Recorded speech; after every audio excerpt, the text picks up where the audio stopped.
Day one on the digital learning day packet for math.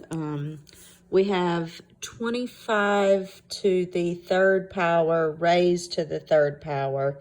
And you need to remember, anytime you're raising a power to a power, the rule is you multiply. And to show you what this would look like, this would be 25 to the third power would be 25 times 25 times 25. And then we're going to do that 3 times. So that's times 25 times 25 times 25 times 25 times 25 times 25.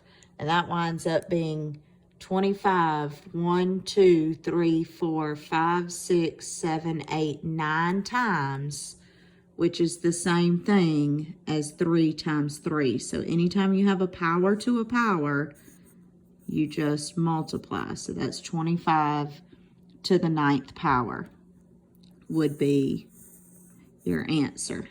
The second problem says, what is 2 to the 4th power in expanded form? And remember, the word expanded means that we're writing it out. So 2 to the 4th power in expanded form is just going to be 2 times 2 times 2 times 2. That's 2 to the 4th power. It's 2 being multiplied 4 times. The third problem is the one that I've gotten the most questions on. And it says, what is the equation of a line that passes through points 2, 0 and 6, -4? The most important thing to remember when we talk about an equation of a line, it's going to be in the form of y equals mx plus b, where m is your slope and b is your y-intercept. In order to write the equation of a line, we have to have a slope and a y-intercept. Whenever we're giving 2 points, we can stack and subtract to find the slope. So 2 minus 6 is -4, and 0 minus -4, remember, a minus a negative is the same thing as a positive. So 0 minus -4 is +4. Now this is our x value, and this is our y value, and slope is y divided by x. Y divided by x, so it'd be 4 over -4, which is simplified to -1. So my slope is going to be -1. And then I take any one of my points. So I'm going to use the point 2, 0 to plug in for my y value and my x value to solve for my y-intercept. So now I've got y is 0 equals my slope of -1, and x is 2 plus b. So I've got 0 equals -2 plus b, add 2 to both sides, and 2 equals b. So now I know that my slope is -1 and my y-intercept is 2, and I can write that equation, y equals -1x. Remember that 1 can be invisible.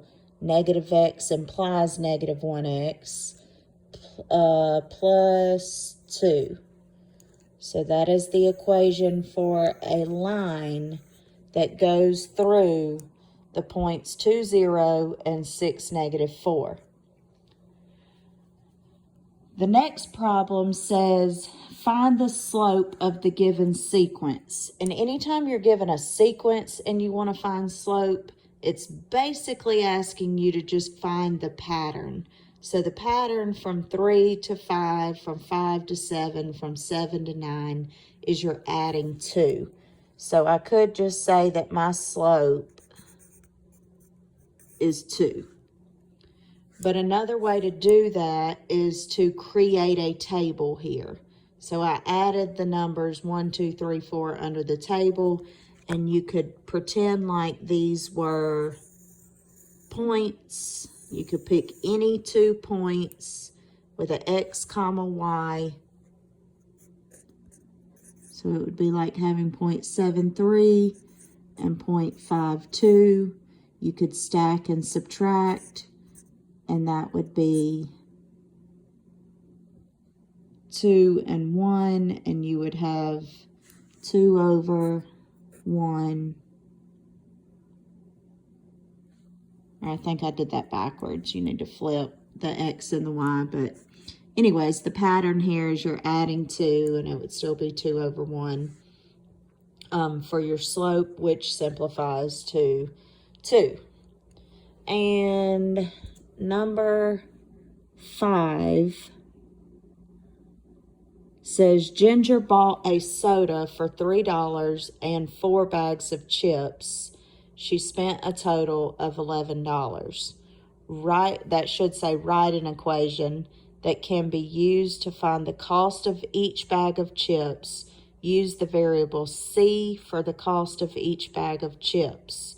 So we bought 4 bags of chips, and we don't know how much each bag cost, so we're going to use the cost of the chips as C, plus the $3 we spent on the soda equals the $11 we spent altogether. This is part A. Just write the equation. Tomorrow you will be asked to solve part B, which is solve the equation and show all of your work. So this is the equation that you would need in order to solve for how much each bag of chips cost. If anybody has any questions, you can feel free to email me, kpassmore@upson.k12.ga.us, or text me through Remind. If you email me through Google Classroom, I'm having a hard time finding where those messages are going. So try to reach out to me either through Remind or email.